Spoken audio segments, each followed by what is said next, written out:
ஜெய் வாசவி. வாழ்க வளமுடன். நற்பவி நற்பவி. ஜெய் ஸ்ரீராம். குழுவிலே இணைந்த சகோதர சகோதரிகளுக்கும் 30 தேவர்களுக்கும் ததாசு தேவதைகளுக்கும் பிரபஞ்ச பேராற்றலுக்கும் சித்தர் பெருமக்களுக்கும் ஸ்ரீ லலிதாதேவியின் பொற்பாத கமலங்களுக்கும் அடியேனின் சிரம் தாழ்ந்த வணக்கங்கள். குரோதி நாம சமஸ்திரம் வைகாசி மாதம் 7ஆம் தேதி துவாதசி திதிங்க பிரதோஷம். இன்னைக்கு பிரதோஷம், அற்புதமான திங்கட்கிழமை பிரதோஷம். இன்னைக்கு நாம பார்க்க போறது சித்தர்கள். சித்தர் பெருமக்களை பத்தி நாம பேச ஆரம்பிச்சாலே உள்ளுக்குள்ள ஒரு சந்தோஷம் ஊற்றா பெருகும். நாம சொல்ற ஒவ்வொரு வார்த்தைக்கும் ததாஸ்து ததாஸ்து சொல்றவங்க நம்ம சித்தர் பெருமக்கள் தான். நாம இன்னைக்கு அவங்கள பார்க்கலாம். ஓம் கம் கணபதயே நமஹ. ஓம் ராம் ஆம் அகஸ்தீஸ்வராய நமஹ. சித்தர்கள் நம்மளோட தான் அவங்க இருக்காங்க. இருந்தாலும் அவங்க பூத உடலை ஒரு இடத்துல அவங்க ஐக்கியம் பண்ணி வைப்பாங்க. அந்த இடம் திருமூலர் ஐக்கியமான இடம் சிதம்பரம். கும்பமுனி கும்பகோணம். அகஸ்திய மகர்ஷி அனந்த சயனம். ஏன் அனந்த சயனம்? ஒரு எல்லா இடத்துலயும் வியாபிச்சு இருப்பாருங்க. அவர் சிவனோட ஒரு குழந்தை, அதனால அவர் எல்லா இடத்துலயும் வியாபிச்சுதான் இருப்பாரு. அவருக்குன்னு ஒரு பர்டிகுலரா ஒரு இடம் கிடையாது, எல்லா இடத்துலயும் இருப்பார். போக பழனி, அது நமக்கே தெரியும். கடுவெளி சித்த காட்சி. நம்ம பாண்டிச்சேரி போனப்ப அங்க கடுவெளி சித்தரை பார்த்தோம். அங்கேயும் இருக்காரு, இங்கேயும் இருக்காரு. அப்படின்னா அவருடைய பஞ்ச பிராணன்ல ஒரு பிராணனை பாண்டிச்சேரியிலையும் ஒரு பிராணனை காஞ்சியிலையும் வச்சிருக்கிறதா ஒரு ஐதீகங்க. பாம்பாட்டி சித்தர் திருஞானம் அப்படிங்கிற ஊரா. மச்சமுனி திருப்பரங்குன்றம், நாம இது ஒரு வகுப்பே பார்த்தோம். அகப்பை சித்தர் எட்டுக்குடி. தன்வந்திரி வைத்தீஸ்வரன் கோவில். தன்வந்திரினா நம்ம மகாவிஷ்ணுவோட அவதாரம் கிடையாது. இந்த தன்வந்திரி ஒரு சித்தரே. அவர் இருக்கிறது வைத்தீஸ்வரன் கோவில், பொருத்தமான இடம். நந்தீஸ்வரர் சித்தர் திருவாவடுதுறை சூரியனார் கோவில். இடைக்காட்டு சித்தர் திருவண்ணாமலை. கமலமுனி மதுரை. காசிப சித்தர் ருத்ரகிரி. கொங்கண சித்தர் திருப்பதி. இதுவும் நமக்கு தெரியும். கொங்கண சித்தர் அங்க இருக்கிறதுனாலதான், அங்க சக்கரத்தை வச்சதுனாலதான் ஜனங்களோட ஆகர்ஷணம் அப்படி பெருமாளை ஈர்க்குது அப்படின்னு சொல்றாங்க. எல்லா ஜனங்களும் பெருமாளை போய் பார்க்கறதுல தேன்பூச்சி மாதிரி போய் ஒட்டிக்கிறோம். நாம இந்த தேனையும் கொஞ்சம் நன்றியோட நினைக்கணுங்க. இந்த தேனி 3 அறிவு தான். கூடு கட்டுது, இனப்பெருக்கம் செய்யுது, உணவு தேடுது. இது நாம சொல்லிக்கிறோம். ஆனா அதுக்கு கணித அறிவு இருக்குது, நடனமாடும் அறிவு இருக்குது, எண்களின் அறிவு இருக்குது. அத்தனைக்கும் மேல தகவலை ஒருத்தருக்கு ஒருத்தர் தெரிவிச்சுக்கிற நாட்டிய பாஷையும் எனக்கு தெரியுமாங்க. இந்த தேனீக்களை பத்தி இன்னைக்கு நான் எதுக்கு சொல்றேன் அப்படின்னா, நாம ரொம்பவுமே நன்றி இல்லாம போயிட்டு இருக்கோம். இந்த உலகத்துல நம்மள மாதிரி யாருமே கிடையாது. அவ்வளவு மோசமா போயிட்டு இருக்குது இந்த உலகம். இந்த தேனீக்கள் மட்டும் இல்லை என்றால் இந்த உலகமே இல்லையாங்க. இது நம்ம வாட்ஸ்அப் பதிவுல தாங்க வந்தது. அது தேனை சேகரிக்குது, தேனோட மூலமா கொடுக்குது. அது எத்தனை வருஷம் ஆனாலும் கெடாம இருக்குது. நெய்க்கு ஒரு காலம் வந்தா நெய்க்கு பல காலம் வரும். இதுதான் கொலவடை. ஆணைக்கு சில காலம்தான். பசு நெய்க்கு. பூனையான தேனுக்கு நிறைய காலம் இருக்கு. அதத்தான் சொல்றாங்க, எத்தனை வருஷம் ஆனாலும் கற்கண்டாக மாறுமே தவிர அது கெடாதுங்க. அந்த தேனீக்களை கொண்டாட வேண்டிய தினம் இன்னைக்கு. ஏன் கொண்டாடணும்? இந்த தேனீக்கள் எல்லாம் அழிஞ்சிருச்சுன்னா 4 வருஷம்தான் இருக்குமா இந்த உலகமே. ஏன்னா அந்த தேனீக்கள் இருந்தாதான் மகரந்த சேர்க்கை நடக்கும். உடனே நம்ம கேட்போம், ஏன் வேற வண்டு பூச்சி இதெல்லாம் செய்யாதா? செய்யும். ஆனா இந்த தேனீக்கள் அவ்வளவு அபாரமா சுறுசுறுப்பா செய்யும்.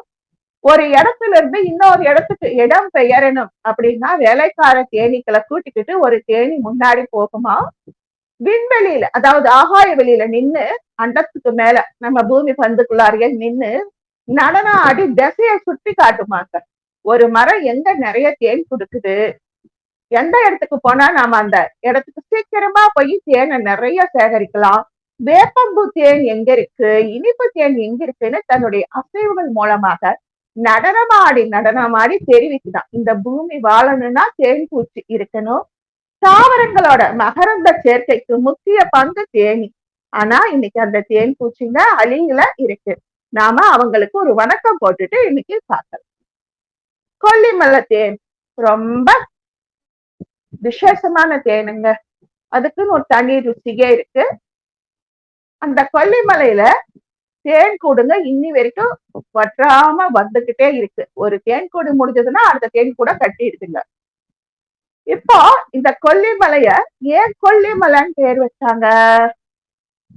கொல்லிமலை வானலாவிய மரங்கள், வள்ளல்கள் வாழ்டமலை, சித்தர்கள் வாழும் மலை எங்கள் கொல்லிமலை. ஆணவம், கண்மம், மாயை நமக்குள்ள அப்பப்ப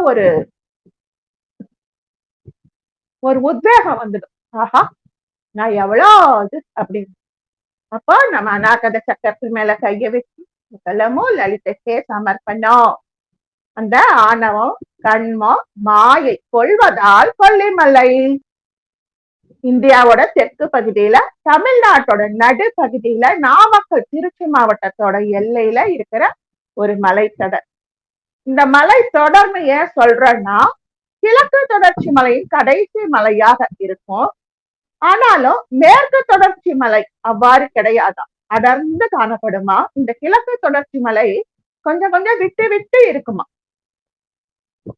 எல்லா நதிகள், நிறைய விசேஷமான நதிகள், அருவிகள், சித்தர்கள், வன மூலிகைகள், அரப்பளேஸ்வரர் கோவில்கள், வள்ளல்கள் எல்லாரும் இருந்த மலை இப்பவும் தன்னுடைய கதி இயக்காம அழகா அங்கேயே இருக்கிற நல்ல மலை. சித்தர்கள் இன்னைக்கும் வராங்க.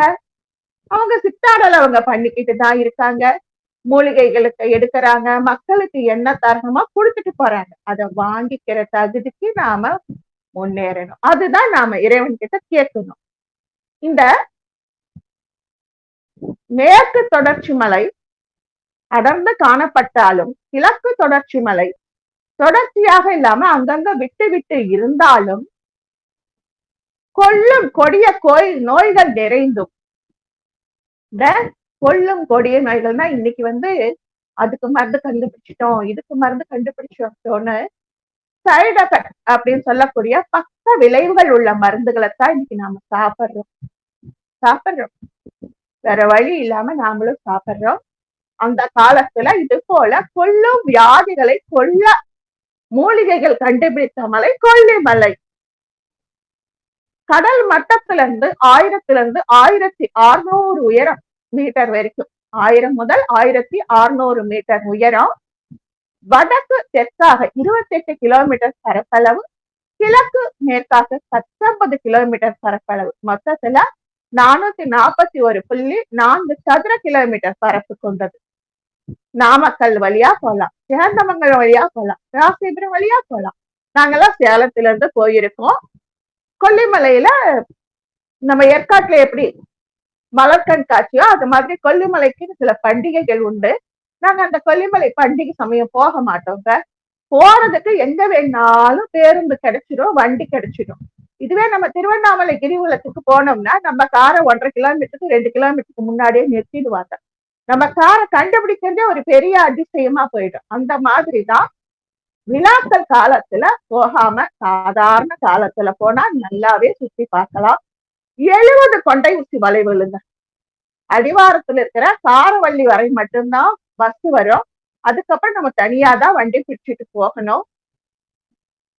ஏன்னா இதுல ஓட்டணும்னா கொஞ்சம் பேருந்து ஓட்டுநர்கள் திறமைசாலியாகவும் புலநடக்கம் உள்ளவர்களாகவும் இருக்கணுமா. கொஞ்சம் மழை பெஞ்சாலும் வலிக்கிடுமா. அதனால கொல்லிமலைக்கு போறவங்க தனியா வண்டி எடுத்துட்டு போறது ரொம்ப நல்ல விசேஷம். கோம்பக்காடு அப்படின்னு அங்க ஒரு ஸ்தலம் இருக்குதுங்க.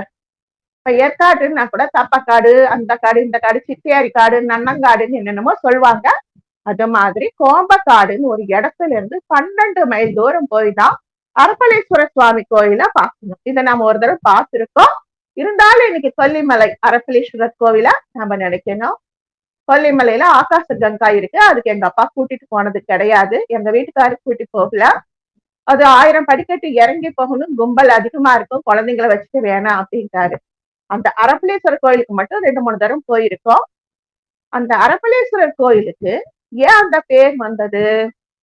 அங்க மீன் சாப்பிடக்கூடாதுன்னு ஒரு எழுதப்படாத விதி இருக்குங்க. அங்க இருக்கிறவங்க வேணும்னு நம்ம ஆளுங்களுக்கு ஒண்ணு சொன்னா அதை ஏத்துக்கிற மனோபக்குவம் கொஞ்சம் அதிகம். நீ என்ன சொல்றது, நான் என்ன செய்யறதுன்னு 3 கல்ல தூக்கி போட்டு அடுப்பு மாதிரி செஞ்சு ஒரு பானையில தண்ணிய வச்சு மீனை பிடிச்சு அறுத்து அதுல போட்டிருக்காங்க. அந்த அறுத்த மீன் பொருத்தி கொண்டு துள்ளி வெளியில வந்துருச்சான். அங்க இருந்த பயந்து ஓடினவங்கதான் அதுக்கப்புறம் அங்க யாரும் மீன் சமைக்கிறது கிடையாது. அறுத்த மீனை பொருத்தி கொடுத்த கடவுள் நம்ம சிவபெருமான் ஈஸ்வரன். அறுத்து பொருத்திய ஈஸ்வரன், அரப்ப ஈஸ்வரன், அரப்பளீஸ்வரன் ஆயிட்டார். இப்படி நிறைய பெரிய கோவில் தான், ஓரளவுக்கு நல்லாவே பராமரிக்கிறாங்க. கொப்பம்பட்டி வைரி செட்டிப்பாளையம் வழியா புளியஞ்சோலை போய் அங்கிருந்து 5 மைல் போனாலும் போலாம். நாம வண்டியில போயிட்டாக்கா மலை ஏறுறது சிரமம் இல்லாம கொஞ்சம் போயிட்டு வரலாம். கொல்லிமலைக்கு ரொம்ப விசேஷம் எதுன்னா பழங்கள். அங்க இருந்து வர்ற பழங்கள், அது பலாவானாக இருக்கட்டும், அன்னாசி பழமா இருக்கட்டும், அதுக்கு ஒரு தனிப்பட்ட மனம் இருக்கும். எந்த ஒரு இதையும் நாம மூக்கும் சேர்ந்துதான் நுகருது. அந்த வாசத்தோட, இயற்கை அன்னையின் அந்த வாசத்தோட கிடைக்கும். தேனும் அதே மாதிரி ரொம்ப விசேஷம். மலை விலை பொருட்கள் எல்லாமே மனமுள்ள கிராம்பு, ஏலக்காய், எல்லாமே. ஏலக்காய் கிடைக்காது, மன்னிச்சிடுங்க. மலை விலை பொருட்கள்லாம் அங்க வாங்கியிருக்கோம் நாங்க. மலை கவுண்டர்கள் அப்படின்னு சொல்லிக்கிறாங்க. இங்க கரடிங்க இருக்கான், நாங்க பார்த்தது இல்லப்பா. தலைகீழா தொங்கக்கூடிய பாம்புகள் இருக்குமா? பலா, அன்னாசி, பேரிக்காய், கொய்யா, மாம்பழம், காப்பி எல்லாமே விளையுது. மயில நாங்க பார்த்தோம். ஸ்வேதா நதியில் சோம்பாறு, ஐயாறு, கூட்டாறு, கருவோட்டாறு, அப்புறம் கள்ளக்குழிங்கிற இடத்துல பஞ்சநதி அப்படிங்கிற உற்பத்தியாகி நாமக்கல் மாவட்டத்துல பல்வேறு ஏரிகளை நிரப்பி காவிரி ஆற்றுக்கு போய் கலக்குதான். நீர் ஊற்று நிறைந்த இடங்கள் அதிகமா இருக்குமா? தேன் கூடுகள் நிறைய காணலாம். இதை எல்லா இதுலயும் போடுறாங்க. இந்த மலைக்காடுகளில் நிலவிய கடுமையான சூழல் காரணமாக இந்த மலை பிரதேசத்திற்கு கொல்லிமலைன்னு பேர் வந்துச்சா. ஆட்கொள்ளி நோய்களை கொள்ளுவதால் சித்தர்கள் நமக்கு மருத்துவம் பார்ப்பதால் கொல்லிமலைன்னு வந்துச்சா அப்படின்னு தெரியல அப்படிங்கிறாங்க. உண்மையை சொன்னா ஆணவம், கண்மம், மாயை கொல்லப்படுவதால் கொல்லிமலைன்னு சொல்வது உண்டு. கொல்லிவாய் பறவை அப்படின்னு ஒரு பறவை இருந்துச்சா. 100 வருஷத்துக்கு முன்னாடி கூட யாரோ பார்த்திருக்காங்க, நாங்க பார்த்ததில்லை, கேள்வி கூட பட்டதில்லை. கொல்லிவாய் பறவைகள் வசித்ததால் இது கொல்லிமலை அப்படிங்கிறாங்க. 4 புறமும் சதுர வடிவில் மலைகள் சூழப்பட்டதால் இது சதுரகிரி அப்படின்னு சொல்றாங்க. அரப்பளீஸ்வரர் கோயில் அருகில ஆகாய கங்கை நீர்வீழ்ச்சி இருக்கு. 720 படிக்கட்டு இருக்கு. சுற்றுலாத்துறை தான் படிக்கட்டு கொடுத்திருக்கு. 160 அடி உயரத்திலிருந்து நீர் வீழ்ச்சி வருது. பல்வேறு நோய் குணமாகுது, உடலுக்கு ஆரோக்கியம் தருது. நீர் வீழ்ச்சியிலிருந்து வெளிவரும் நீரானது கிழக்கு நோக்கி பாய்ந்து திருச்சிராப்பள்ளி மாவட்டத்தின் புளியஞ்சோலை மாவட்டத்துக்கு வருது.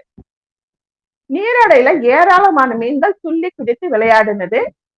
குழந்தை வரம் வேண்டி நான் இதை கேள்விப்பட்டிருக்கேங்க. கோயிலுக்கு வர்ற பக்தர்கள் குழந்தை வரம் வேணும்னா அந்த மீனை பிடிச்சி அதோட மூக்குல தண்ட கம்பிய வச்சு குத்துவாங்க. மீனுக்கு மூக்கு குத்துவாங்க, கேள்விப்பட்டிருக்கேன் நானும். அப்படி மீனுக்கு முள் குத்தி விடுபவர்களுக்கு அந்த ஆண்டே குழந்தை பிறக்கும் அப்படின்னு சொல்றாங்க. மலைவாசிகள் அரப்பளீஸ்வரரை குலதெய்வமாக வணங்குறாங்களாம். மைசூர் சுவாமிகள் என்று அழைக்கப்படும் நாக நம்ச யோகி சமாதி கோயிலுக்கு மேற்குல இருக்கான். கோயிலுக்கு வடக்குல பஞ்ச நதி ஆறு ஓடுது. காடுகள், சோலைகள் நிறைந்த பகுதியில இயற்கையின் காட்சி அற்புதமா இருக்கும். கோயிலுக்கு நேர்கிழக்குல 1/2 மைல் கீழே பயங்கரமான பாதை. அதுல இருந்து இறங்கி போனா 160 அடி உயரத்துல இருந்து ஆகாய கங்கை.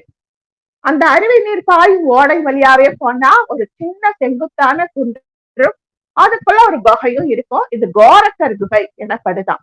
குகை பக்கத்துல தென்புறம் ஒரு அகழி இருக்கு. இது கோரக்கர் குண்டம் அப்படின்னு அழைக்கப்படுது. இங்க கோரக்கர் என்னும் சித்தர் அவருடைய மாணவர்களோடு கூடி தவம் செய்துட்டு அங்க ஒரு பர்ணசாலை அமைச்சு சித்தர்கள் தான் என்ன செய்வாங்க, மூலிகை மருத்துவம், வால் சாஸ்திரம், கணிதம், அப்புறம் ரொம்ப நல்லா சேர்ந்த சித்தர்கள் மட்டுமே கூடு விட்டு கூடு பாய்தலும் நடக்குமா. அதெல்லாம் இங்க நடந்ததுதான். இங்க பல பல அரிய மூலிகைகள் இருக்குது. அரபலேஸ்வரர் கோயில இருந்து வடக்கு பக்கமா 3 மைல் தூரத்துல சோரடையான் கோவில் இருக்கு. இது முந்தைய காலத்துல மலைவாசிகளால் வணங்கப்பட்ட தெய்வமா. இந்த கோயில இருந்து ஒரு மைல் தூரம் மேற்கு பக்கமா போனா கொல்லிப்பாவை இருக்காங்க. நாங்க வண்டியில போனாலும் இந்த கொல்லிப்பாவையை பார்க்கணும்னா வயல்வெளியா நம்ம நடந்துதாங்க போகணும். 8 கை அம்மன் அப்படின்னு சொல்றாங்க. இந்த கொல்லிப்பாவை அந்த காலத்துல சித்தர்கள் உருவாக்கி வச்சிருந்தாங்க. மந்திர விசையுடன் கூடிய பாவை சிலை. சித்தர்கள் தன்னுடைய ஞான திருஷ்டி மூலமாக இதை இயக்குனாங்க. இன்னைக்கு நாம பேட்டரி போட்டா வண்டி ஓடுது, குழந்தை பொம்மை கை தட்டுது, கீ கொடுத்தா பொம்மை வேலை செய்யுதுன்னு சொல்றோமே, அது மாதிரி இது மந்திர பாவை தான் கொல்லிப்பாவை. ஏன் அப்படின்னா கொல்லிமலையில ஏற்காட்டுல எல்லாமே சொல்வாங்க. அது எவ்வளவு தூரம் உண்மையோ எனக்கு தெரியாது. தங்கம் செய்யக்கூடிய, ரசவாதம் செய்யக்கூடிய மூலிகைகள் கிடைக்கும் அப்படின்னு நிறைய கள்வர்கள் தெரிவாங்களாம். அப்படி அவங்க வரும்போது ரிஷிகள், தவசிகள், சித்தர்கள் இவங்கள தொந்தரவு கொடுப்பாங்களாம். அந்த தொந்தரவை தாங்க முடியாம இங்க இருந்த சித்தர்கள் கொல்லிப்பாவைய உருவாக்கி வச்சிருக்காங்க. அந்த பாவையானது நடந்து வர்றாப்பே இருக்காதான், மிதந்து வர்றாப்பே தோணுமா. அழகான பொண்ணா தோணுதே, மோகினியா தோணுதே அப்படின்னு சொல்லி பக்கத்துல போனா கெட்ட எண்ணத்தோட, தங்கம் திருடும் எண்ணத்தோடு வந்தவர்களை பாவை மயக்கி பிடிச்சு தூக்கி போட்டுருப்பான். அது எப்படி மின்சாரம் தாக்குனா ஒரு மனிதன் சுருண்டு விழறானா அப்படி விழுந்துருவாங்களாம். அதனால யாரும் தொந்தரவு இல்லாம சித்தர் பெருமக்கள் அவங்க வேலைய பார்த்திருக்காங்க. அந்த கோயிலுக்கு நாங்களும் போயிருக்கோம். ஒரு சின்ன கம்பி அகழி வழியாக தான் பார்க்க முடியுது. அங்க அதுக்குன்னு பூசாரிங்க எந்த நேரத்துல வருவாங்க என்னன்னு நமக்கு தெரியல. 2 தரம் போகும் பொழுது ஒரு கம்பி அகழி வழியாக நாங்க 8 கை அம்மனை பார்த்தோம். அங்க இருந்து ஒரு 2 கிலோமீட்டர் போனா பெரியண்ண சுவாமி கோயில். தரை மட்டத்துல இருந்து 300 அடி உயரத்துல பழைய காலத்து மண் ஓடு கோயில். மண்ணினால் செய்யப்பட்ட குதிரை சிலை, திரிசூலம் ஏந்தி வேட்டைக்கு செல்லும் பாணியில பெரியண்ண சுவாமி சிலை இருக்கு.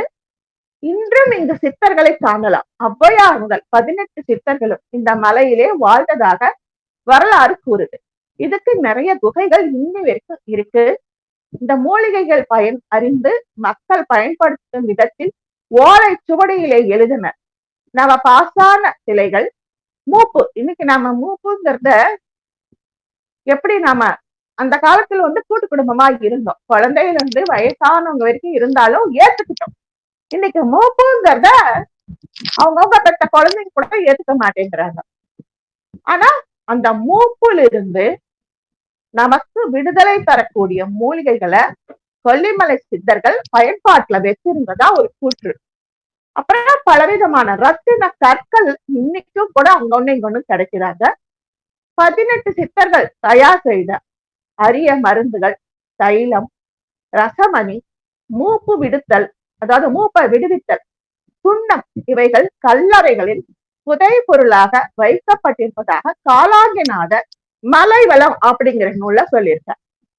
ஒரு காலத்துல மூலிகைகளின் ஸ்வர்க்க பூமி, மருத்துவ குணம் வாய்ந்த அரிய வகை மூலிகை, அடர்ந்த காட்டு பகுதி. அந்த நீர் கசிஞ்சுக்கிட்டே இருக்கிறதுனாலையும் அந்த நீரானது வழித்தடத்துல மூலிகைகளை தொட்டு தொட்டு தொட்டு தாவி வர்றதுனால நீரும் மூலிகை தண்ணீரா இருந்ததா. தானே வளர்ந்த மூலிகைகள் அழிந்து வளரும் தன்மை கொண்டது, மந்திரத்தன்மை வாய்ந்ததாக மலைவாழ் மக்கள் பயன்படுத்துறாங்களாம். மருத்துவ குணம் வாய்ந்த மூலிகைகளால் வேளால் தாக்கப்பட்ட புண்ணை ஆற்றும் சாவல்ய கரணி. நம்முடைய சாக்காட்டுல இருந்து காப்பாற்றுற ஒரு மூலிகையாக சாவல்ய கரணி. துண்டிக்கப்பட்ட பாகங்களை ஒன்று சேர்க்கும் சந்தான கரணி. ஜோதி விருட்சம், இது எங்க அப்பா சொல்லி நாங்களும் கேள்விப்பட்டிருக்கோம். ராத்திரி நேரத்துல அந்த மரம் தானாக ஒளிரும் தன்மை கொண்டது. விளக்கு மாதிரி ஒரு லட்சக்கணக்கான விளக்குகள் ஒரு மரத்துல இருந்து அப்படியே ஜொலி ஜொலின்னு ஜொலிக்கிற அப்படின்னு நமக்கு தெரியுமா? அத ஜோதி விருட்சம்னு சொல்றாங்க. சாயா விருட்சம், அழுகண்ணி மூலிகை, தொழுக்கண்ணி மூலிகை. அழுகண்ணி தொழுக்கண்ணி அப்படின்னா சூரியன் உதிக்கும் போது ஒரு மூலிகை தென்படும், அது தொழுக்கண்ணியம். சூரியன் மறையும் நேரத்துல பறிக்க வேண்டிய மூலிகை அழுகண்ணியம். அதுக்கு ஒவ்வொன்றுக்கும் சாப விமோச்சனம் பண்ணி காப்பு கட்டி அந்த வேற பிடுங்கிறதுக்கு முன்னாடி அதுக்குன்னு சில மூலிகைகளை நாம தயாரா வச்சு அதை மஞ்சள் துணியில தடவி நிறை மஞ்சள் கொண்டு தேய்த்து அதுக்கு மந்திரம் சொல்லி காப்பு கட்டிட்டு அதுக்கப்புறம் தான் அதை பறிக்கணுமா. கொல்லிப்பாவையை கும்பிட்டுதான் மூலிகை சேகரிக்கணுமா. பெரியண்ண சுவாமி கொல்லிப்பாவையெல்லாம் காவல் தெய்வமா. பழந்தமிழ் காப்பியங்களான சிலப்பதிகாரம், மணிமேகலை, புறநானூறு, ஐங்குறுநூறு எல்லாத்திலையும் கொல்லிமலை பத்தி சொல்லியிருக்காங்க. கொல்லிப்பாவையின் வரலாறு சங்க நூல்களிலும் இருக்குதான். இங்கிருந்த கிராமத்தை சுமார் கிபி 200, அதாவது கிறிஸ்து பிறந்த 200வது வருஷத்துல ஓரி அப்படிங்கிற அரசன் ஆட்சி புரிந்தாள். இவனது மகள்தான் கொல்லிப்பாவை. இவள் அழகில் சிறந்தவள். புறநானூற்றில் இவளை பற்றி பல பாடல்கள் சிறப்பா இருக்குதான். வரலாற்று சிறப்பு கொண்ட கடையெழு வள்ளல்களில் ஒருவரான வல்வி ஓரி கொல்லிமலை ஆண்டாள். சேரனி ஆட்சி பிடியில் இருந்து விடுபட்டு கொல்லிமலையை வல்வில் ஓரி முசிறியை ஆண்ட கழுவுள் தகடூரை ஆண்ட அதியமான். முசிறினா அது எங்க இருக்கு, தகடூர்னா நம்ம தர்மபுரி, அது எங்க இருக்கு, எல்லாரும் சேர்ந்து தனி ஆட்சி செஞ்சாங்க அப்படிங்கிறாங்க. ஓரி என்பதற்கு தேனின் முதிர்ந்த நிறம். இந்த நிறமுடைய குதிரையை இவன் பெற்று இருந்ததால் இவனுக்கு ஓரி அப்படிங்கிற பேர். இவருடைய இயற்பெயர் ஆதன். வில் எய்வதில் சிறந்தவன் ஆக விளங்கியதால் வல்வில் ஓரி. ஏன் வல்வில் ஓரி? ஒரு அம்பு எடுத்து விட்டான்னா நம்ம ராமன் எப்படி 7 ஆஷா மரங்களை துளைத்து கொண்டு போகுமோ அது மாதிரி வல்வில் ஓரியானவர் ஒரே அம்புல யானை, புலியோட வாய், மானின் உடல், காட்டு பன்றி உடும்பின் தலை ஆகியவற்றை துளையிட்டு 5 விலங்குகளை ஒரு தடவை கொன்று சாம்சன் காமித்தாராம். உடம்புங்கிறது நம்ம இன்னைக்கு வள பொழுது போய் கிடக்கலாம். இந்த காலத்துல உடம்பு பிடி அப்படின்னு சொல்லுவாங்க. பெரிய பெரிய கட்டிடங்களை ஏறக்கூடியவர்கள் உடம்போட இடுப்புல ஒரு பெரிய கயிற்றை கட்டி, பலமான கயிற்றை கட்டி தூக்கி மேல விட்டுடுவாங்க. அது போய் அந்த உச்சி கெட்டியா பிடிச்சிக்கும். ஒவ்வொருத்தரா ஏறினாலும் அந்த உடம்பானது பிரிய விடாது. ஒருத்தங்க போய் ஏறிக்கிட்டு அந்த கயிற்றை சேர்த்து பிடிச்சிட்டா கீழே இருக்கிறவங்க மேல ஏறலாம். அதனால உடம்பு பிடி அப்படின்னு ஒரு பேர் சொல்லுவாங்க. அந்த உடம்போட தலைய துளைகிறதுனா எவ்வளவு நுணுக்கமான பார்வை அவருக்கு இருந்திருக்கு. அதனால இவருக்கு வல்வில் ஓரி. பல பாடல் இவரை குறித்து இருக்கு. நாமக்கல், ராசமாபுரம் ஆகிய ராசிபுரம், கொல்லிமலை ஆகிய பகுதிகளை இவர் ஆட்சிக்கு கீழே வச்சிருந்தாரு. ராசிபுரம் சிவன் கோவிலும் கொல்லிமலை அரசலீஸ்வரர் கோவிலும் வல்வில் ஓரி ஆட்சி காலத்துல கட்டினாங்களாம். இங்க வல்வில் ஓரிக்கு சிலை அமைக்கப்பட்டிருக்கு. ஆண்டுதோறும் இந்த சிலைக்கு விழா நடத்துறாங்க. மறவர் குடியை சேர்ந்தவன் ஓரி. மறவர்னா வீரம் திகழ்ந்தவர், மன்னர் மரபுன்னு கூட சொல்லலாம். பெருஞ்சேரல் இரும்பறை, மலையான் இருமுடிக்காரி இவங்க படையோட வந்து வல்வில் ஓரியோட போரிட்டு நீர்கூர் நீமிசை அப்படிங்கிற இடத்துல நடந்த போர்ல படை வலிமை குறைந்த வல்வெளி தோற்றுட்டார். அதாவது அவரு எதிரிகளை இருந்து தோற்றுட்டார். ரெண்டும் போனார். சுவாமி கிட்ட போய் சேர்ந்துட்டார். பெருஞ்சேரல் ஓரியை வென்றதன் அடையாளமாக கொள்ளை பொறையல் அப்படிங்கிற காசு வழி போட்டாராம். வல்வில் ஓரியை போரிலே தோற்கடித்து இறக்க செய்த பின் பெருஞ்சேரல் கொல்லிமலையின் உள்ளே படையோட நுழைஞ்சாங்க. மக்கள், கொல்லிமலை மக்கள் எல்லாரும் ஒண்ணு திரண்டு ஊருக்குள்ளார உடல. இதனால படைத்தலைவன் சிட்டன் கொற்றரிடம் கொல்லிமலையை ஆட்சி செய்ய ஒப்படைத்ததாக அகநானூறு கூறுது. ரொம்ப தொன்மையான நாடு. வல்வில் ஓரின் சாவுக்கு அவங்க உறவினனாகிய நெடுமானஞ்சி, சோழன், கிள்ளி வளவன் இவங்கெல்லாம் உதவி பண்ணாங்க அப்படின்னு சொல்றாங்க. திருக்கோவலூர் போது படையெடுத்து சென்று அந்த ஊரை அழித்தாங்க. வல்வேல் ஓரின் சாவுக்கு இவங்க பழி வாங்கிட்டாங்க. அவங்களுடைய உறவினனாகிய அதியமான் நெடுமானஞ்சி சோழன் கிள்ளி வளவனுடைய உதவியை கொண்டு திருக்கோவலூர் மேல படையெடுத்து சென்று அந்த ஊரை அழிச்சிருக்காங்க. வல்வேல் ஓரியோட சாவுக்கு பழி வாங்கியிருக்காங்க. மலையமானுடைய முள்ளூர் மலைக்கோட்டையை தரைமட்டமாக்கினாங்க அப்படின்னு நம்ம பொன்னியின் செல்வன்ல சொல்லப்பட்டிருக்கான். கொல்லிமலையில 19 கல்வெட்டு எடுத்தாங்களாம். இதுல 12 கல்வெட்டு சோழ மன்னரை பத்தி தான் புகழுதான். ராமாயணத்தில் சுக்ரீவன் ஆண்டு வந்ததாக குறிப்பிடப்பட்டுள்ள மதுவனம் அப்படிங்கிற மலை பிரதேசம் இதுவாகத்தான் இருக்கிறது அப்படின்னு சொல்றாங்க. வாய்ப்பு இருக்கு. ஏன்னா அயோத்தியா பட்டினா இங்க எங்களுக்கு இருந்து ஒரு 40 நிமிஷம் இல்ல 45 நிமிஷத்துல நாங்க போயிடலாம். கொல்லிமலை, நாமக்கல் இப்படித்தானே வருது. அயோத்தி போகும் பொழுது இந்த பக்கமா ராமர் போனாரு அப்படின்னு ஒரு செவிவழி செய்தி உண்டு. ஒரே கல்லுல சீதா பிராட்டி மடியில அமர்ந்திருக்க, ராமன் அமர்ந்திருக்க, பக்கத்துல லக்ஷ்மணன் நின்றுட்டு இருக்காரு, ஹனுமன் கீழே இருக்காரு. இது அத்தனையும் ஒரே கல்லுல செஞ்சதா சொல்றாங்க. அங்க இசை பாடும் தூண்கள் இருக்கு. தட்டுனா ஒவ்வொரு தூண்ல ஒவ்வொரு இசை வரும். யாழ் சிற்பங்கள் இருக்கு, தசாவதார சிற்பங்கள் இருக்கு. தொன்மையிலும் தொன்மையான கலை தோட்டம் எங்க அயோத்தியா பட்டணம். தீபாவளி அன்னைக்கு அயோத்தியா பட்டணம் போயிட்டு வந்தா, நம்ம அயோத்திக்கு போயிட்டு வந்தா பலன் உண்டு அப்படின்னு சொல்லுவாங்க. இந்த இன்னும் 12 கல்வெட்டுக்கள் சோழ மன்னர்கள் காலகட்டத்துல சேர்ந்தது. காலாகிய முனிவர் முதலாக 18 சித்தர்களும் இந்த குகையில தங்கி தவம் பண்ணியிருக்காங்க. ஆகாச கங்கை, அரபலேஸ்வரர் கோயில், ஐயாறு இதெல்லாம் ரொம்ப விசேஷம்னு சொல்றாங்க.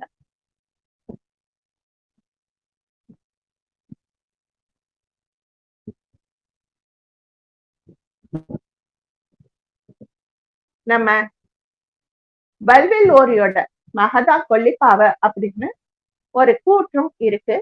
இல்ல, கொல்லிப்பாவைங்கிறது சித்தர்களால் செய்து வைக்கப்பட்ட பதுமை.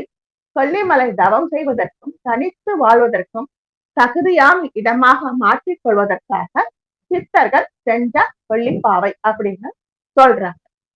தேவரும் முனிவரும் கூட அந்த பகைவரை அடக்க முடியாததுனால அந்த அசுரர்கள் படையெடுத்து வந்து தவசித்தர்களின் தவத்தை கலைக்க முற்பட்ட பொழுது தேவர்களாலும் அவங்கள அடக்க முடியலையா, அவ்வளவு அசுரர் தன்மையோட இருந்தாங்களாம். அதனால சித்தர் பெருமக்கள் பெண் வடிவம் செய்து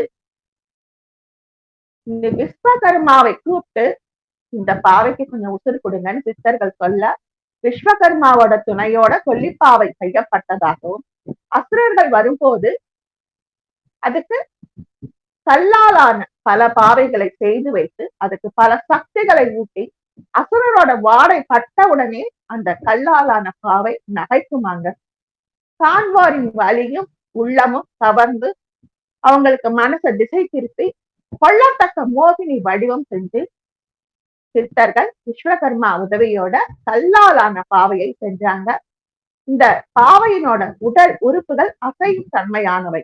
இப்பாவையை நோக்கினோர் அச்சக்தி இயங்குவதையும் நகைப்பதையும் கண்டு பெண் என மயங்கி பக்கத்துல போகும்போது மாய சக்தியால அவங்களை அடிச்சு போட்டுரும்.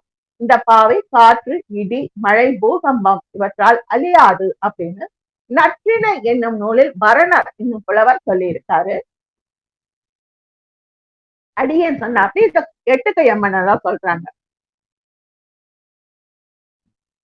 இந்த ஊரை பெரிய கோயிலூர் அப்படின்னும் கோயில் பகுதி அரசலேஸ்வரர் கோயில்னு சொல்றாங்க.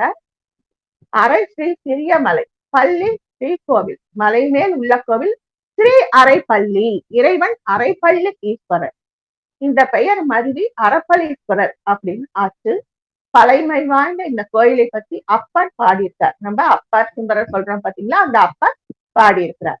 இந்த ஈசனை அரப்பள்ளி மகாதேவன், அரப்பள்ளி உடையார் அப்படின்னு அப்பர் கூப்பிடுறாரு. 12ஆம் நூற்றாண்டை சேர்ந்த இந்த கோவில் ஐயாறு ஆற்றின் கரையில அமைந்திருக்குதான். ஐயாறுல சிறிய மீனின் மீது குடிக்கொண்டிருப்பதாக நம்பப்படுது.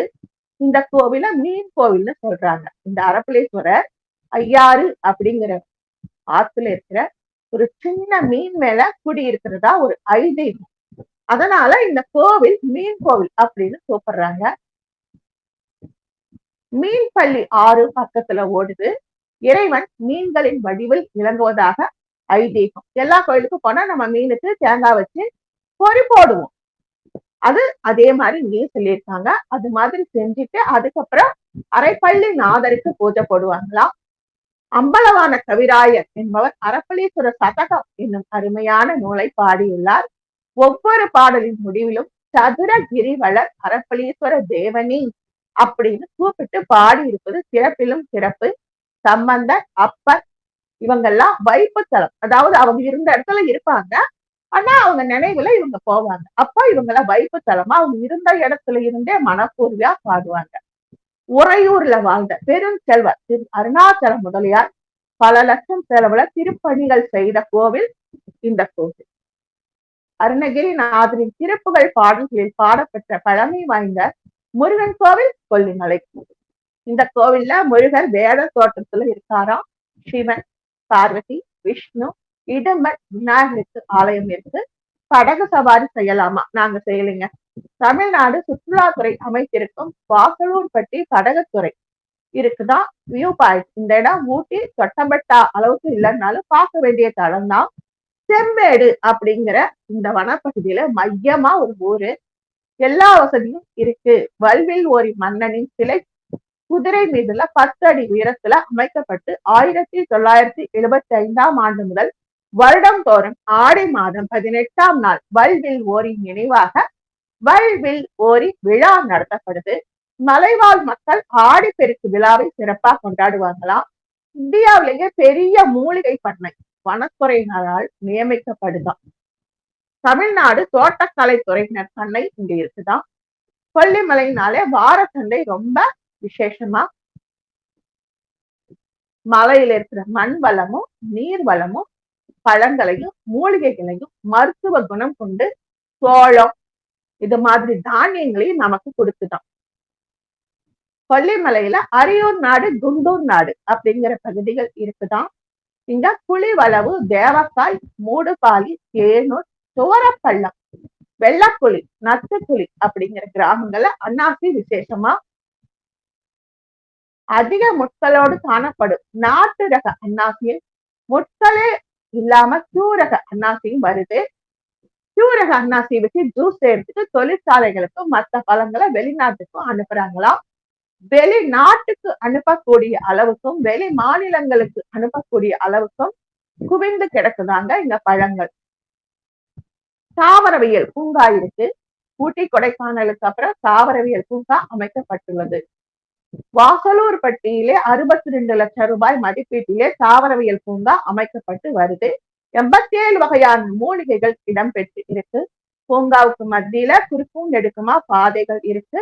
சின்ன குழந்தைங்க விளையாடுறதுக்கும் ரோஜா தோட்டத்துக்கும் மத்த எல்லாமே இங்கேயும் இருக்கு அப்படின்னு சொல்றாங்க. பசுமை குடில்கள் சுற்றுலா பயணிகள் தங்கி ஓய்வெடுக்க கட்டி இருக்காங்க. புலி குகை இல்லம், மூங்கில் படகு. நம்ம படகை கொஞ்சம் வித்தியாசமா மூங்கில் படகு மாதிரி அமைப்புல ஒரு குடிலு. அப்புறம் வெளிநாட்டுக்காரங்க வந்தா ஜப்பான் முறை அவங்கவுங்க முறையில தங்கப்படுறதுக்காக வகைங்க இருக்குதான். தாவரவியல் பூங்காவில இருந்து 1 கிலோமீட்டர் தொலைவுல பூங்காவை இணைக்கும் வகையில உயரமான அளவுல காட்சி கோபுரம் டெலிவிஷன் இருக்கான்.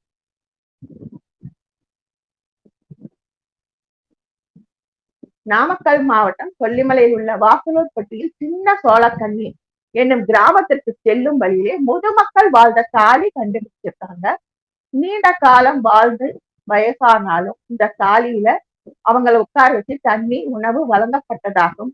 அதை அவங்க சாப்பிட்டுட்டு அவங்களுக்கு இனி எதுவும் பண்ண முடியாது, எந்த வைத்தியமும் பண்ண முடியாது அப்படின்னு ரொம்ப வருடம் கடந்தவங்கள அதுல வச்சிடுவாங்களாம். சாப்பாடு தண்ணி இதெல்லாம் வச்சிடுவாங்க. அவங்க எடுத்து சாப்பிடக்கூடிய அளவுக்கு சாப்பாடு அப்பப்ப வைப்பாங்களாம். என்னைக்கு சாப்பாடு அப்படியே இருக்குதோ அன்னைக்கு அவங்க சுவாதித்து பார்ப்பாங்களாம். அது மாதிரி சாலிகள் 2200 ஆண்டுகளுக்கு முன்பு செய்யப்பட்ட சாலிகள் அங்க இருந்ததா. அதை இப்ப பார்த்திருக்காங்க. சுரங்கப்பாதையும் இருக்கான். தரையிலிருந்து 5 அடி ஆழத்திலும் 5 அடி அகலத்திலும் இருக்குதான். கொல்லிமலை பயில் நாட்டுல கீழக்கருவூர் அப்படிங்கிற இடத்துலயும் தாலி இருக்குதான். அப்ப எவ்வளவு தொன்மையான நாடு இந்த கொல்லி நாடு. இத மாவட்ட நிர்வாகம் பாதுகாப்பா வச்சிருக்குது.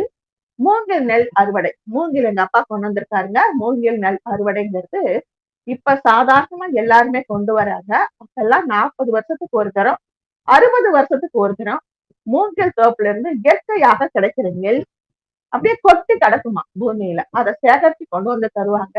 தங்க மாதிரி விலை கொடுத்து எங்க அப்பா வாங்கிட்டு வருவாங்க. கொல்லிமலை அடிவாரத்துல காரவள்ளி அப்படிங்கிற இடத்துல இந்த மூங்கில் தோப்புகள் நிறைய இருக்குதான். அதிக அளவு உயரம் கொண்ட மூங்கில் மரங்கள் பால் பிடித்து பூ வச்சு மஞ்சள் நிறத்துல பூக்கள் பூத்து அதோட எடை தாங்காம வளைஞ்சு நெல்லா கொட்டுமா.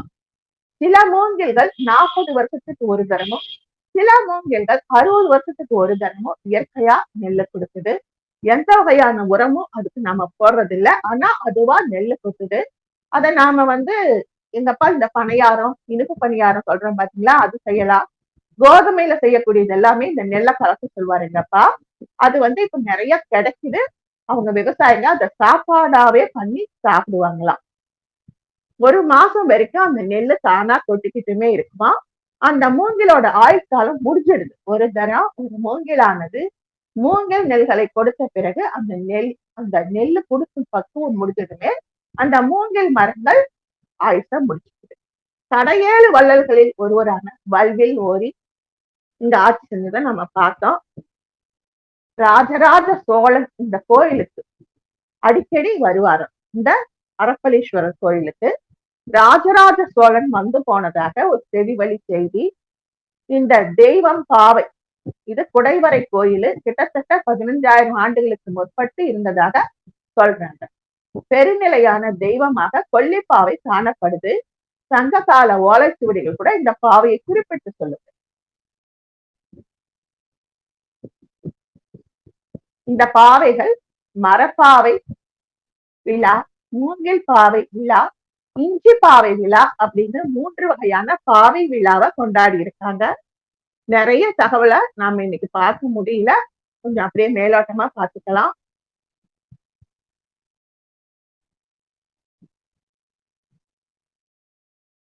சங்ககால ஓலைச்சுவடிகள் கூட இங்க இருக்கிற பாவை தெய்வத்தை குறிப்பிட்டு இருக்கு. குமரிக்கண்டத்துல பாவைக்கு விழா எடுத்து கொண்டாடி இருக்கிறாங்க. கடலுக்கு கீழே குமரிக்கண்டம் மூழ்கி போச்சு இல்லையா, அதுக்கு கூட அங்க இருந்தப்போ பாவை விழா கொண்டாடி இருக்காங்க. தமிழர்களுக்கும் பாவை விழாவுக்கும் தொடர்பு அதிகம்னு சொல்றாங்க. எல்லா இடத்துலயும் இருக்கிற அப்படியே மகளிர் குழுவும் இருக்குது. சிலப்பதிகாரம், மணிமேகலை, புறநானூறு, ஐம்பொருநூறு இதெல்லாம் கொல்லிமலை சொல்லுது.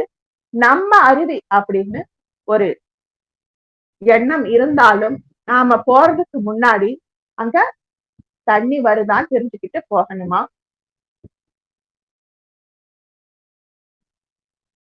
நாமக்கல் மாவட்டத்துல கூட கொல்லிமலை பகுதியில் இருக்கிற இயற்கை குகை இருக்குதான்.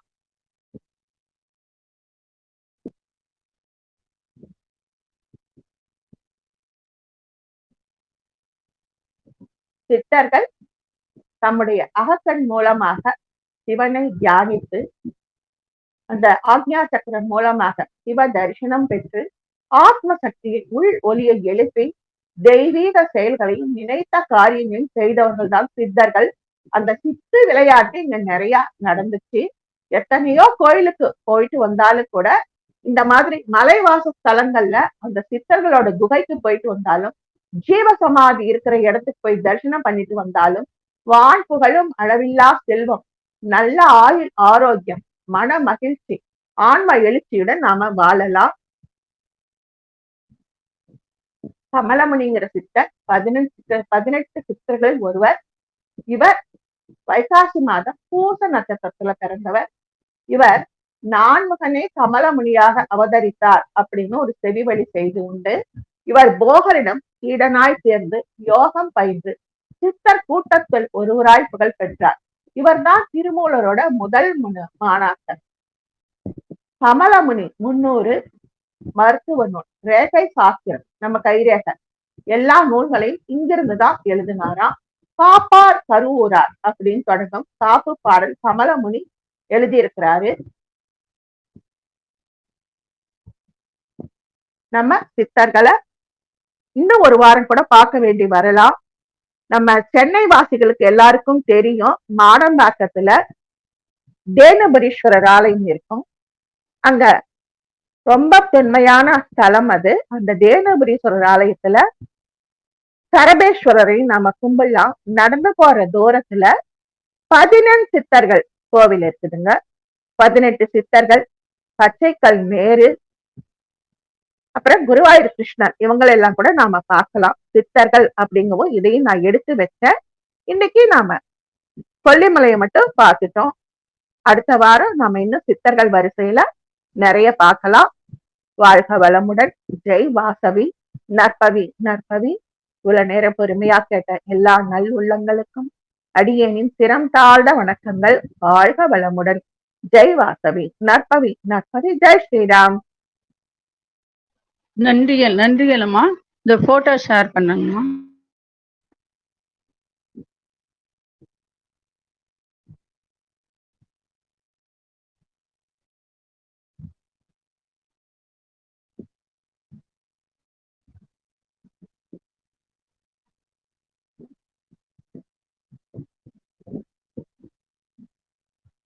இவங்கெல்லாம் 18 சித்தர்கள்ங்க. சிவன் தான் தலையாய சித்தர். சித்தனுக்கெல்லாம் சித்தன் யாருன்னா தலையாய சித்தர். சிவனே பெரும் சித்தர். அவர் மத்தியில இருக்காரு. 18 சித்தர்களும் சுத்தி இருக்காங்க. சிவனிலிருந்து வந்த சித்தர்கள் சிவனோடு ஐக்கியமாவாங்க.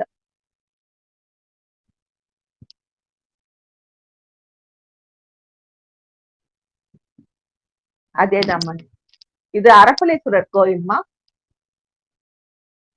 வண்டி வாசல் வரைக்குமே போகலாம், அப்படியே போகலாம். நாங்க போயிட்டு வந்து கூட ஒரு 10-12 வருஷத்துக்கு முன்னாடி போயிட்டு வந்தது. இப்ப நிறைய விருத்தி ஆயிருக்குன்னு சொன்னாங்க.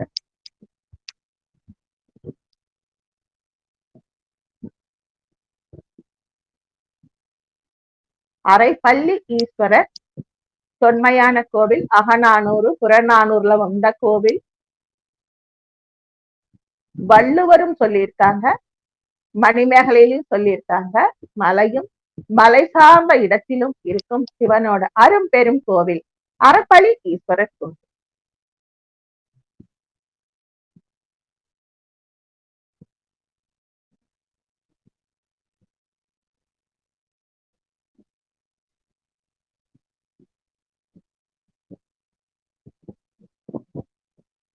இதுவும் அரப்பளீஸ்வரர் கோவில் தான்ப்பா.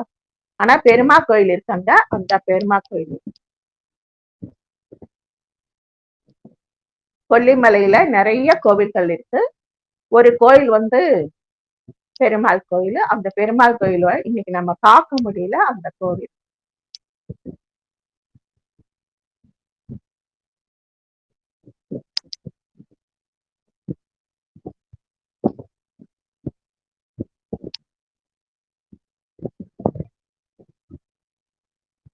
தொன்மையிலும் தொன்மையான கோவில். இவங்களை இன்னைக்கு நாம பார்க்க முடியல. இவர் புலிப்பாணி சித்தர். புலிப்பாணி சித்தர்னா நாம நினைக்கிற அப்படி அவர் புலி மேல மட்டும்தான் சவாரி பண்ணிக்கிட்டே இருப்பாருன்னு கிடையாது. இந்த புலியின், இந்த விலங்குகளின் பரிபாசை உணர்ந்தவர். புலியை தனக்கு கீழே கொண்டு அது மேல உட்கார்ந்து போய் மூலிகை சேகரிப்பதும், அருவி மேல போய் மழை நீர் சேகரித்து வருவதும் இவர் பணி. புலி மேல சவாரி பண்ணி போயிட்டு வந்ததுனால புலி பாணி சித்தர்.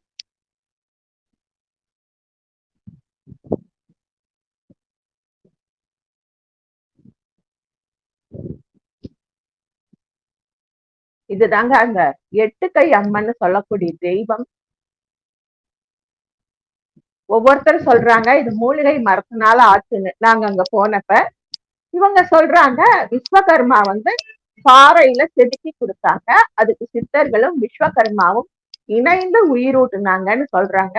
இதுல கொஞ்சம் சந்தன காப்பு குங்குமம் எல்லாம் போட்டுக்கிறதுனால தெளிவா தெரியல. நேர்ல நல்லா அழகா இருக்காங்க. ரொம்ப நிஜமாலுமே பாவைனா பாவை மாதிரி அழகு பொழியும். அவங்க முகத்துல புன்னகை சிந்தும். உயிரோட்டமா இருக்கு சிலைய நேர்ல பார்த்தா.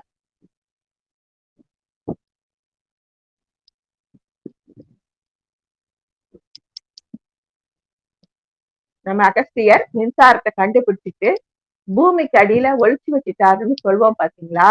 அந்த மின்சார சக்திய கொண்டு இந்த பாவையை அவங்க நடமாட விட்டுருக்காங்க. அசுரர்களை பக்கத்துல வரும் பொழுதே அந்த மின்சாரம் தாக்குனா ஷாக் அடிச்சிருச்சுன்றோமே, அந்த ஷாக் அடிச்சு அவங்க சுருண்டு விழுந்திருக்காங்க. அந்த நெஞ்சை உரைய வைக்கும் பாவை, கொல்லி பாவை, 8 கை அம்மன்.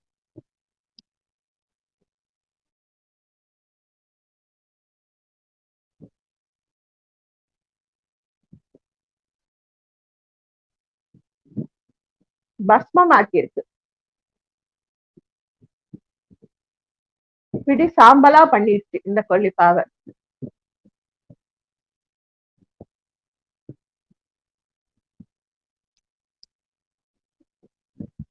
இதுதாங்க ஆகாய கங்கை அருவி. எங்க அப்பா காலத்துல ஒருத்தரும் கூட்டி பண்ணாரா என்னமோ, எங்க வீட்டுக்காரர் கூட்டி போகல. நம்ம குழந்தைங்களை வச்சுட்டு 700 800 படி இறங்கணும், வேண்டாம் பசங்க டயர்ட் ஆயிடுவாங்கன்றாரு. ஆனா இதுல குளிச்சது கிடையாதுப்பா நாங்க.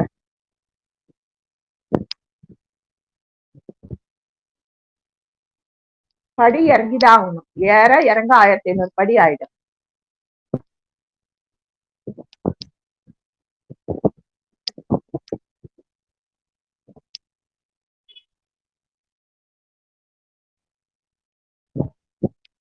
இங்க நிறைய கோவில்கள் இருக்கு. நாம இன்னைக்கு பார்க்க முடியலன்னு சொன்னேன். அங்க இருக்கிற குறிக்கள் இது. அவங்க கை வச்சாக்கா அந்த குறிக்கள் அவங்களுக்கு கை மட்டும் நகருமா, கல் அப்படியே இருக்குமா. அவங்களுடைய கையானது தானாவே நகருமாங்க. 2 கைய சேர்த்தி வச்சு அவங்க பாப்பாங்க. நாங்க போய் அதை தொட்டு பார்த்தது இல்ல. அங்க இருக்கிறவங்க சொல்லுவாங்க, 2 கையும் தானா இணைஞ்சிருச்சுன்னா நாம நினைக்கிற காரியம் வெற்றி அப்படிங்கிற மாதிரி சொல்லுவாங்க. அததான் அங்க குறிக்கோள் கல்லுங்கிறாங்க. நாங்க போனது இல்ல, பார்த்ததும் கிடையாது. நம்ம கோவில்ல இருக்கிற பலிபீட்டம் மாதிரி இருக்கு.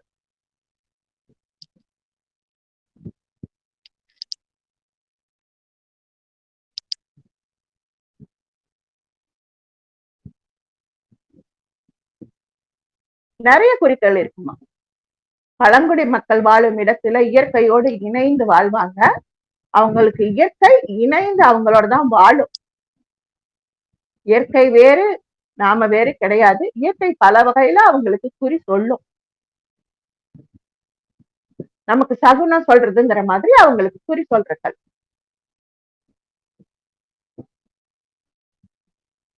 இது அந்த 8 கை அம்மன் தாங்க. இதுக்கும் சந்தன அலங்காரம் பண்ணி இருக்காங்க. நல்ல ஆஜானு பாகுங்க. சாதாரண தெய்வ விக்கிரகங்களை விட இந்த கல்லாலான இந்த பாவை ரொம்ப பெரிய உருவமா தான் இருப்பாங்க. இதுல கொஞ்சம் சிரிச்சா அப்படி தெரியுறாங்க. நாங்க பார்க்கும்போது அழகா ஒரு மோகினின்னு சொல்லக்கூடிய அளவுக்கு அழகு பொழியும் வதனத்தோட தாங்க இருந்தாங்க. அங்க என்ன கிடைக்குதோ அதை வச்சு அலங்காரம் பண்றாங்க. அங்க என்ன கிடைக்குதோ அதை வச்சு படைக்கிறாங்க நைவேத்தியமா.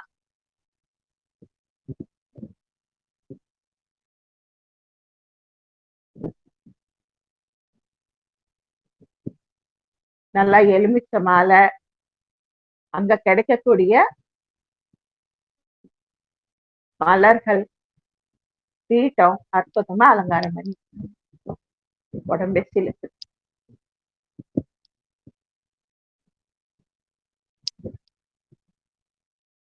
இதுதான் அந்த காய்கள். ஒரு சாயாவன மூலிகை, இந்த மாதிரி 2 மூலிகை சொன்னேன் பாத்தீங்களா. மரணத்தையே மாத்தி போடும் மூலிகைகள், மூப்பிலிருந்து விடுதலை தரும் மூலிகைகள் அங்க இருந்து. மூப்புன்னா இப்பவும் பயப்படுறோம் பாத்தீங்களா, இந்த வயோதிகம். அந்த வயோதிகத்தை மாற்றும் மூலிகை நாம கூட ஒரு தரம் பார்த்திருக்கோம். இங்க கஞ்சமலையில ஒரு சீடர் சாப்பாடு செஞ்சு, அவர் முதியவரா இருந்தாரு. அந்த சாப்பாடு கலந்துன குச்சியால அந்த சாதம் கருத்து போயிடுச்சு. குரு வந்தா ஏண்டா சாதம் எப்படியாச்சும் திட்டிடுவாருன்னு அந்த சாதத்தை அந்த சிஷ்யன் சாப்பிட்டுறான். சாப்பிட்டதுக்கு அப்புறம் அவருக்கு இளமை வந்துடுது. குருவுக்கு வேற சாதம் சமைச்சு வைக்கிறாங்க. குரு வந்து கேக்குறாரு, எங்கடா இங்க ஒரு சிஷ்யன் இருந்தானே அப்படின்னு. நான் தான் அதுன்னு. எப்படி உனக்கு வயசா இருந்ததை எப்படி இப்படி ஆனேன்னா, இந்த குச்சியில சாதம் கலக்குனேன்னா அதனாலதான் இப்படி ஆயிடுச்சு. சாதம் பயந்துட்டு சாப்பிட்டுட்டேன். சரிடா அந்த குச்சி எங்க நீங்க திட்டுவீங்கன்னு நினைச்சேன். அந்த குச்சி அடுப்புல போட்டேன். உடனே அந்த சிஷியனை வாந்தி எடுக்க வச்சு அந்த வாந்தியை தான் சாப்பிட்டு இளைஞனாக மாறினார். அது கஞ்சமலைன்னு சொல்றாங்க. அந்த மூலிகை இந்த கொல்லிமலையிலும் இருக்க வாய்ப்பு இருக்கு. சித்தர்கள் கண்ணுக்கு அத்தனையும் அகப்படும், புலப்படும். நமக்கு கும்பிடத்தோம். மரணம் மாற்றும் மூலிகைகள் ரசவாதம், துருசு நீர். அந்த மூலிகை நீரை துருசு நீருங்கிறாங்க. ஆகாய கங்கை வழியாக வரும் பொழுது துருசு நீர், செந்தூரம், இதை நம்ம செந்தூரம் பண்றது, பஸ்பம் பண்றது, வாழை ரசம். இந்த வாழை ரசம் தாங்க ரொம்ப முக்கியமா சொல்லுவாங்க. வாழைங்கிறது சித்தர்களோட ரொம்ப விசேஷமான தெய்வம். சென்னையில கூட இவங்களுக்கு கோவில் இருக்கு. இந்த வாழைக்கு அவங்க சொல்றா அப்படி கேட்கும். சித்தர்கள் வந்து என்ன சொல்றாங்களோ அது குழந்தை மாதிரி கேட்பாங்க. அதனால அது வாழை பெண் அப்படின்னு சொல்லுவாங்க. வாழை ரசம் ஒரு உடம்புல வாழை ரசம் நமக்கு ஊறிடுச்சுன்னா மூலாதாரத்திலிருந்து சகசிராதாரம் போய் அது அண்ணாக்கு வழியாக இறங்கி திருநாக்கு மூலமாக வயிற்றுக்குள்ள வாழை ரசம் போயிடுச்சுன்னா மூப்பு பிணி சாக்காடு பிறவி எதுவுமே கிடையாதுங்க. இந்த வாழை ரசத்தை வச்சுதான் அந்த காலத்துல சித்தர்கள் மூப்பு பிணி சாக்காடு இல்லாம விதி எழுதப்பட்ட வரைக்கும் அவங்க ஆரோக்கியமா காய கல்பமா இருந்திருக்காங்க.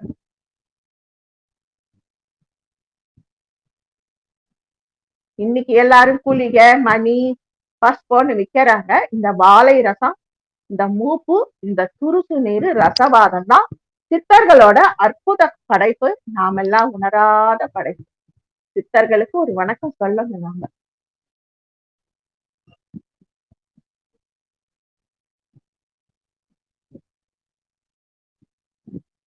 பாலாங்கிநாதர்கோட இயற்பெயர் வேற. நம்ம அடுத்த வாரம் பார்க்கும்போது அதை பார்க்கலாம்.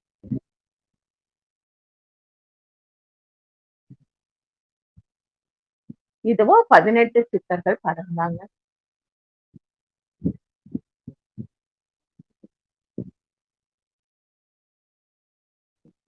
இது இந்த 18 சித்தர்களோட கோவில்.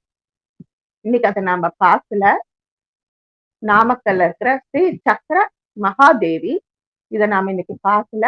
இந்த 18 சித்தர்களுக்கும் அங்க கோவில் இருக்கு. ஏற்காட்டுலயும் ஸ்ரீ சக்கர கோவில் வந்து நாங்க போயிட்டு வந்து போட்டோம். இப்ப அங்கங்க விழிப்புணர்வு வந்து சித்தர்களை ஸ்தாபிதம் பண்ணி கோபுரத்து மேல அவங்க தேகங்களை வச்சு கோவில் எழுப்புறாங்க. ரொம்ப சந்தோஷப்படணும். கஞ்சமலைக்கு பின்புறமா 51 சித்தர்களையே கோபுரங்கள்ல வச்சு அங்கேயும் விசேஷமா பண்ணிட்டு இருக்காங்க. பண்ணி இருக்காங்க. போயிட்டு வந்திருக்கோம் 2-3 தரம். கஞ்சமலைக்கு பின்பக்கமா.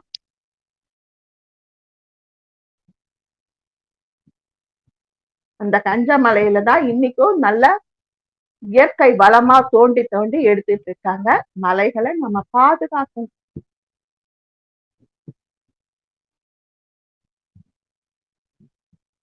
பச்சைக்கல் மரகத மேரு. இது வந்து அடியேன் மாத்தி சொல்லிட்டேன். இது நாமக்கல் கிடையாது, சென்னை மாடம்பாக்கம். மன்னிச்சிடுங்க. சென்னை மாடம்பாக்கம் ஸ்ரீ சக்கர ஹாசன்ல இருந்து கொண்டு வந்த பச்சைக்கல் மேரு. பாதி கல்லுல மேரு வச்சுட்டு மீதி கல்ல அங்க ஓரமா வச்சிருக்காங்க. சேஷாத்ரி சுவாமிகளோட அதிஷ்டானம் இருக்கு. 18 சித்தர்களுக்கும் விழா நடக்குது. குருவாயூர் கிருஷ்ணர் இருக்காங்க. நிறைய விசேஷமான மாடம்பாக்கம் பச்சைக்கல் மேரு ஸ்ரீ லலிதா தேவி சித்தர் உரையும் ஸ்தலம். இந்த சித்தர்கள் தலைமை சித்தரா லலிதா தேவியை வச்சிருக்காங்க. பச்சைக்கல் மேரு வடிவுல நாம அவங்கள தரிசிக்கலாம்.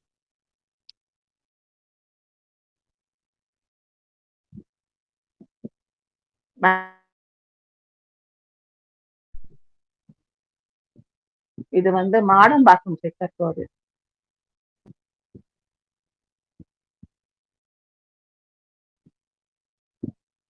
எல்லா சித்தர்களும் உள்ளேயும் இருக்காங்க, கோபுரத்திலையும் இருக்காங்க.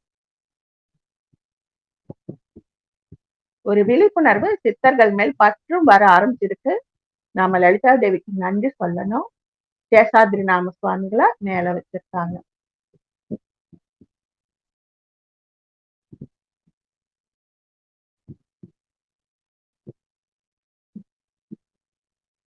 இது வெள்ளியங்கிரி மலைங்க. நான் போனதில்ல.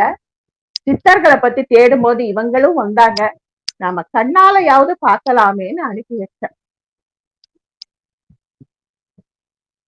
ரங்கமலை, பொதிகை மலை, வெள்ளியங்கிரி, சதுரமலை, சதுரகிரி இதெல்லாம் கஷ்டம் பாங்க. சதுரகிரி மட்டும் அடியேனுக்கு லபிச்சது. லலிதைக்கு நன்றி.